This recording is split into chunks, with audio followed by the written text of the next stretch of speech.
News leaks का सुलगता मसला हल। इस्लामाबाद में वजीर आजम और आर्मी चीफ से मुलाकात में ब्रेक थ्रू। DGISI, वजीर दाखिला और वजीर खजाना भी बैठक में शरीक हुए। तर्जुमान पाक फौज मेजर जनरल आसिफ गफूर ने 29 अप्रैल की ट्वीट वापस ले ली तो वजारत दाखिला ने रिपोर्ट की सिफारिशात पर अमल दरामद से मुताल्लिक नया एलामिया जारी कर दिया।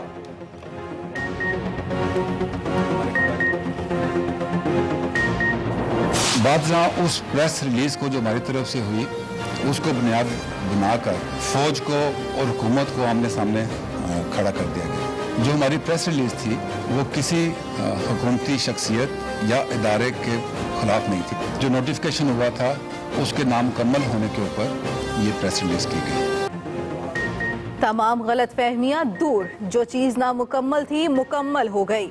मेजर जनरल आसिफ गफूर ने न्यूज़ लीक्स के मामले पर हुकूमत और फौज में तनाव का तासुर मुस्तरद किया। कहा, प्रेस रिलीज के बाद जो कुछ हुआ वो अफसोसनाक है। जमहूरियत की इतनी ही तायद करते हैं जितना कि कोई पाकिस्तानी मुल्क की बेहतरी के लिए अपना किरदार अदा करते रहेंगे।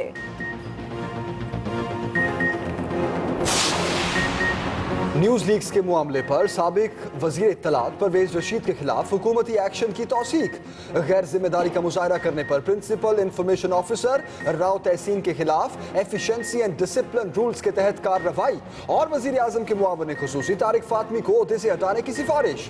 वजारत दाखिला के एलामिये में अंग्रेजी अखबार और रिपोर्टर का मामला APNS को भिजवाने का कहा गया।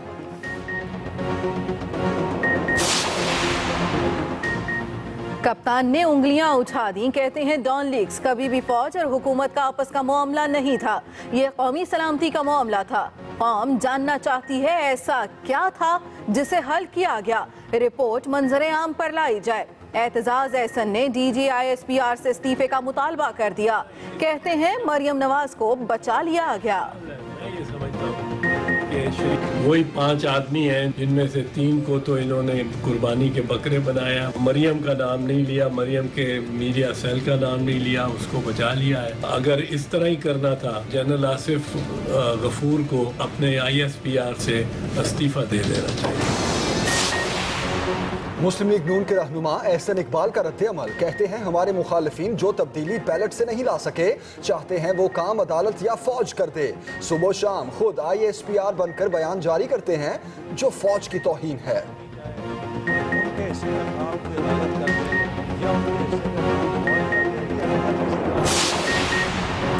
MKM पाकिस्तान का भी डॉन लीक्स का मामला हल होने पर इत्मीनान का इजहार। फारूक सत्तार कहते हैं जमहूरियत के तसलसल और इस्तेहकाम के लिए सिविल और मिलिट्री ताल्लुकात का मजबूत होना इंतहाई ज़रूरी है। तमाम तर फैसले कौमी वक़ार और सलामती के मजहर होने चाहिए।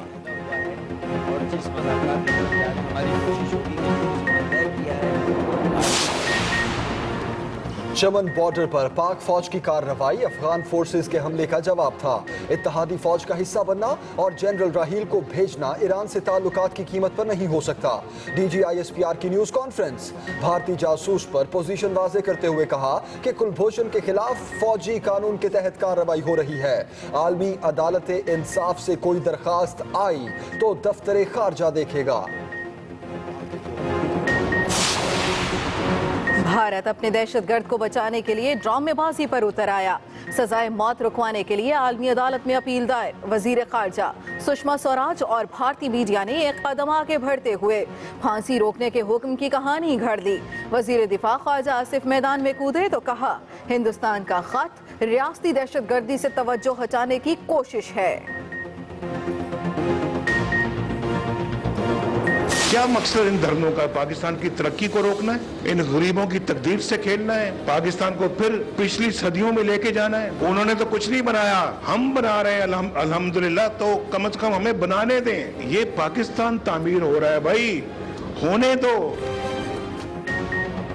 वजीर आजम के लफ्ज़ी वार मोटरवे M3 का जायजा लेने ननकाना पहुंचे। कहा, आप रुकावटें डालते जाएं और हम अपना मिशन जारी रखेंगे। साबिक हुकूमतों को भी तनकीद का निशाना बनाया। बोले, जाते हुए बिजली भी साथ ले गए। आइंदा चंद सालों में पाकिस्तान को एशियन टाइगर बनाने का दावा।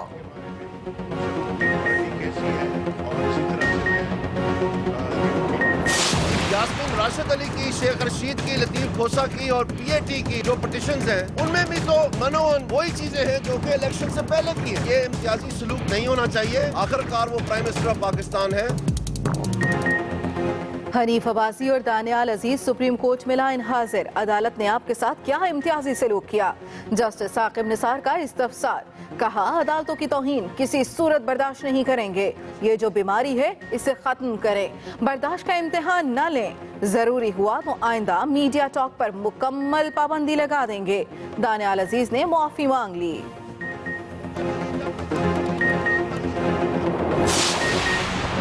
बनी गाला के मामले पर बड़ी अदालत लगी। सुप्रीम कोर्ट ने CDA की रिपोर्ट पर इमरान खान से जवाब तलब कर लिया। देखना होगा अराजी कानून के मुताबिक अलॉट हुई या नहीं। चीफ जस्टिस के रिमार्क्स। जस्टिस उमर अता बंदियाल ने कहा कि अदालत का काम नहीं कि हजारों घर गिराने का हुक्म दे। गैर कानूनी तामीरात से मुतालिक फैसला इदारे खुद करें।